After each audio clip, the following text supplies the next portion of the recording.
G'day there, Ray Cochran here. So when I was in my early 20s, I was obsessed with learning about personal finance, making money, how to start a business, and all that sort of stuff. And one of the money books that got recommended several times, and I heard it mentioned online a lot, was a book called Secrets of the Millionaire Mind by T Harv Eker.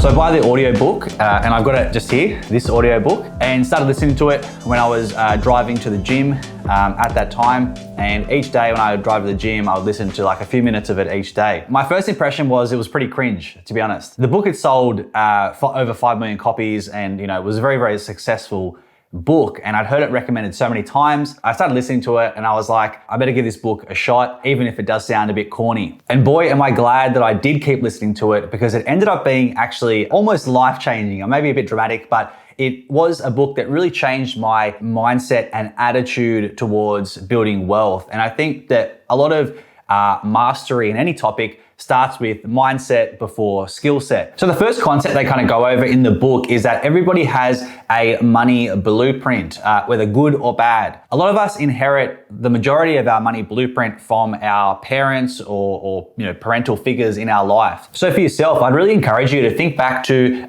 things your parents or adult figures in your life have said when you were younger, and start to think about how has that impacted how you think about money, whether good or bad. You see all this stuff online about, Scrooge McDuck, in the cartoons when you grow up, you see that, Scrooge McDuck is a bad person. Mr. Burns, rich, but, a bad-ish person. And some of these stereotypes can be reinforced over time, almost programming that kind of can lead people to hate rich people. And within the book, T Harv Eker talks about the 17 wealth files. And he basically says that, your brain is like a computer, and we want to reprogram your brain so it's geared towards moving you towards growing your wealth. So what we're going to do now is we're going to go over the wealth files, and while I'm going through them, think about how this is either the same or different to your own beliefs around money. And you might find that if you feel very different to a lot of these statements, that could be a bit of a clue as to how your current money blueprint is right now and how it may not be serving you at the end of the day. So the first one is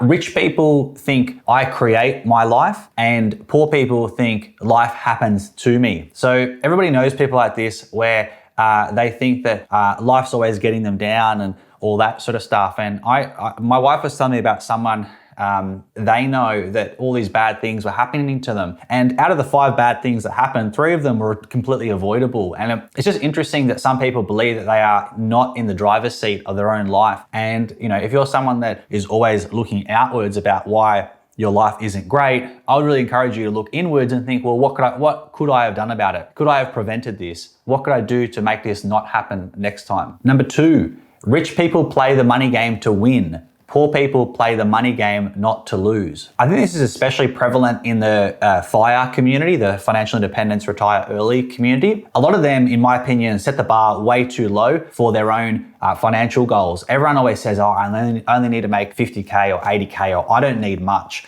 And I think a lot of these people are deluded, and I think that a lot of them don't expect their expenses to go up over time, which they probably will. You get older, parents need help, all these other things, you have kids, multiple dependents, house mortgage, or whatever it is. A lot of these people underestimate how much they need. And I know for me, I want to make a lot of money so I can have whatever options that I choose. 3, rich people are committed to being rich. Poor people just want to be rich. So there is no shortage of people that want to be rich. Everybody wants to be rich. It's kind of obvious. But the people that are taking regular, consistent action towards that is a very different thing. So have a think about, are your actions backing up the fact that you want to be rich? Are you actually committed to getting to that goal? And if so, what evidence is there each week that you are making that money? 4, rich people think big, poor people think small. This is tied into number 2. A lot of people just simply do not have big enough goals. And even if you don't want to have Lamborghinis and mansions and stuff,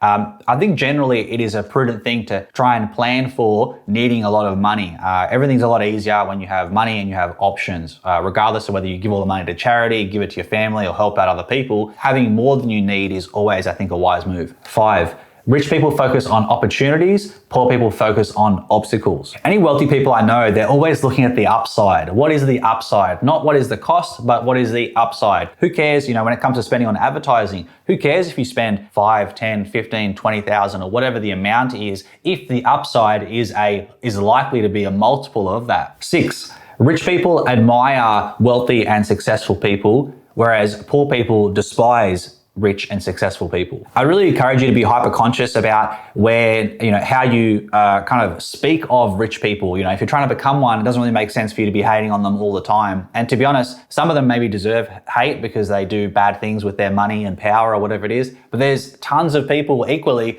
that do way more good things and donate way more to charity than any individual person in our community does. So I think it's just unfair to say that they are all rich or all great, but if you resent them, then how would you ever become one? 7, rich people associate with successful and positive people, whereas poor people will associate with negative and unsuccessful people. The phrase birds of a feather flock together comes to mind. Not to say that you have to only hang out with rich people, but you got to understand that if people are on that wavelength where they want to grow and do better and build big things, then you need to be around people that are like that. And maybe it's not all of those people, but at least a chunk of your friends should be on that level, because how else are you going to have conversations about this sort of stuff with them if they are not going for the same sorts of goals? 8, rich people are willing and happy to promote themselves, whereas poor people think negatively about self-promotion. You'll notice this whenever you start a business, if you ever start a business, that you do have to promote yourself. Nobody is going to be going out there promoting yourself for you. Eventually you'll have customers that hopefully will say good things about you, but you have to proactively fly the flag for your business. And a lot of people that talk down on people that promote themselves or try to get ahead, these people have, several money issues, but they never promote. They never really get themselves ahead in life because they think they're above that for some stupid reason. 9, rich people are bigger than their problems, whereas poor people are smaller than their problems. A lot of rich people understand that there's going to be obstacles to their goal, and they just know that they need to figure out some way to address it so they can keep moving forward. Whereas poor people often feel that their obstacles are just simply insurmountable and there's no way ever around it, even if many people have solved this problem before, even with the same amount of limited resources. Number 10, rich people are excellent receivers, whereas poor people are poor receivers. This is a big one because I think a lot of people are really, really bad at even just receiving compliments. When someone says something nice about you, people make a joke and kind of play it off, whereas even just saying thanks and just accepting the praise or the nice thing, a lot of people are very, very bad at that. I know I used to be very bad at that. Receiving gifts from people, a lot of people are very, very uncomfortable about that. And just being comfortable accepting that these things are coming into your life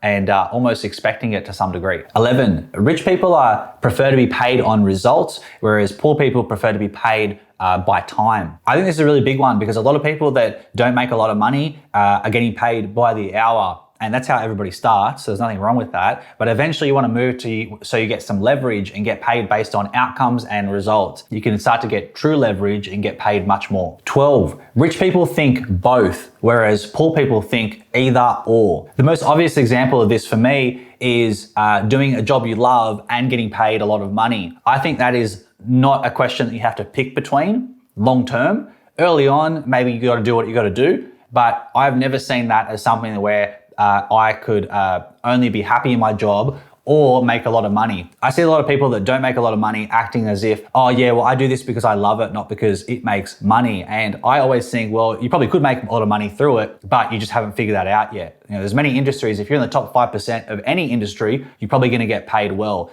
But a lot of people don't want to take on the responsibility or take the risk of going for that upper echelon of whatever industry they're in. 13, rich people focus on their net worth, whereas poor people focus on their yearly income. Now this one can be a little bit misleading because obviously focusing on your income is a good thing, but a lot of wealthy people are thinking about their net worth because they're not just thinking, oh, well, I made X thousand dollars this year.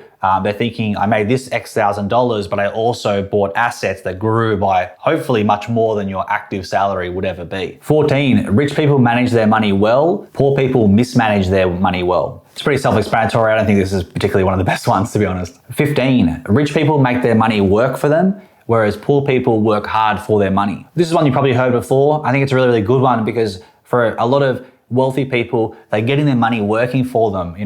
They send their money out like soldiers and they have to go and do a job. It's something that's very, very important that, there's other people that work so hard day to day to make their income and they deserve that money big time, but they never invest. So they're always doing that forever. 16, rich people act in spite of fear, whereas poor people let fear stop them. I think this is a big one because this is something that maybe a lot of people don't understand, is that everybody feels fear usually the same way. People starting a business are still not sure about it. They're not 100% certain on it. And a lot of people feel that bad feeling of fear or anxiety or uncertainty and they don't move forward. And there's tons of times in my career where I've not been 100% sure on something and it ended up working out, but you just got to kind of put that to the side, go do it, learn, and eventually you'll move forward. Whereas a lot of people, they'll get to the obstacle and be like, this is getting too hard. I don't like these feelings of being uncomfortable or uncertainty, and then they retreat back to what they know and they always stay at this low level of income forever. 17, rich people always learn and grow, whereas poor people think that they know everything. Now, I think this is kind of a bit rude, a bit harsh on poor people, to be honest, or poor in inverted commas, but I understand what they're trying to say. A lot of the smartest, richest people that I know, they are so curious and they're always asking questions and they're never afraid to ask someone like, well, what do you mean by that? Or like, how does that work? Or can you tell me a bit more about how that works? I think that curiosity will make you a lot of money long term. And I think that a lot of people that think they know everything or they always have an excuse why that wouldn't work or whatever, those kind of know-it-all personalities are very dangerous and toxic because everything looks like a dead end to them. And they always have a great reason, a big long story about why it doesn't work. And whereas the wealthy person, they'll always be thinking about how they could make it work or who could they find that could tell them how to make it work. So now that we've gone through the wealth files, I'd really encourage you to have a think about your own personal beliefs around money. As we were going through some of them, did you disagree with them? Did you agree with them? Which one of them did you like the most? Let me know in the comments. But start to think about, like how is your money blueprint and how you think about money day to day? How is that affecting how things play out in the real world? Hopefully this has been useful to sort of help